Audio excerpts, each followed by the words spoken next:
Xin chào các bạn, trong video này tôi sẽ chia sẻ với các bạn cách thay cái hộp mực cho máy in HP Laser Retro M404DN. Thì hiện tại đây là một cái máy đang cần thay mực.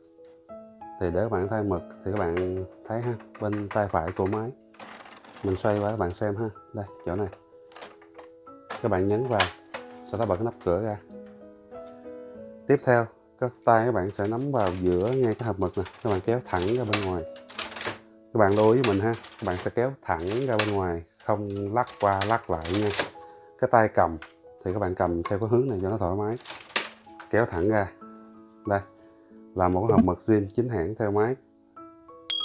Thì sử dụng thời gian sau khi bơm mực hết 3 lần các bạn thì bắt buộc phải thay hộp mực mới. Đây là một cái hộp mực hàng thay thế thôi, hàng thương hiệu, cũng rẻ tiền các bạn. Rồi bây giờ mình khui ra thì nó còn nguyên siêu này kia hết rồi ha. Cách các bạn thay hộp mực mới vào thì các bạn sẽ xé siêu ra. Các bạn mà kéo siêu ra mà đứt siêu chẳng hạn, là một số trường hợp in ra nó sẽ ra ban là không ra chữ nha các bạn, nên các bạn nhớ ha, phải kéo siêu ra ngoài. Đây, kéo thẳng siêu ra, có mũi tên hướng ra ngoài.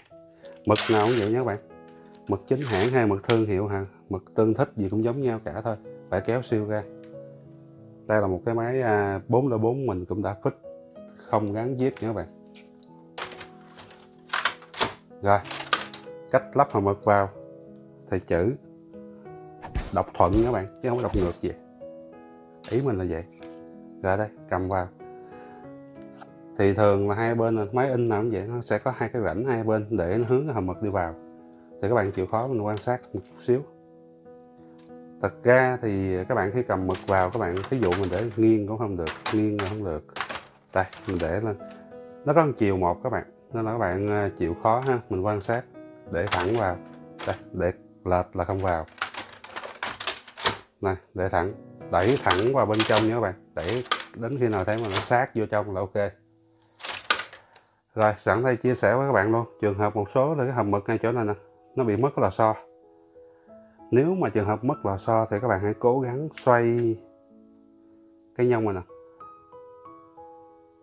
Các bạn thấy ha, xoay cái nhông nè, cái hướng giống như thế này là không ổn. Các bạn xoay đây,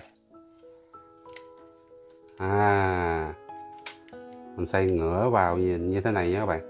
Khi mình đóng vào bên trong máy nó sẽ khớp, nó khớp với cái nhông bên trong máy nên các bạn sẽ đóng vào được. Tại vì nó bị mất cái lò xo nên là nó không có tự động cân chỉnh cho mình nha các bạn. Rồi sau khi lắp mực vào, các bạn đóng nắp lại.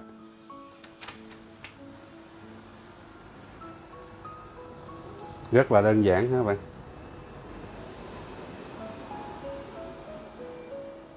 Ok.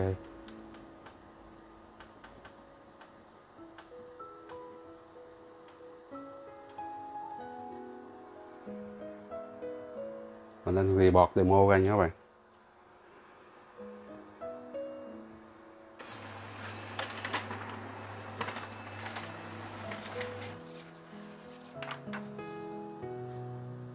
Rồi, như vậy là mình đã chia sẻ với các bạn cách thay cái hộp mực cho máy in HP Laser Retro M404 xong nha các bạn. Cảm ơn các bạn đã theo dõi video. Xin chào và xin hẹn gặp lại trong các video tiếp theo.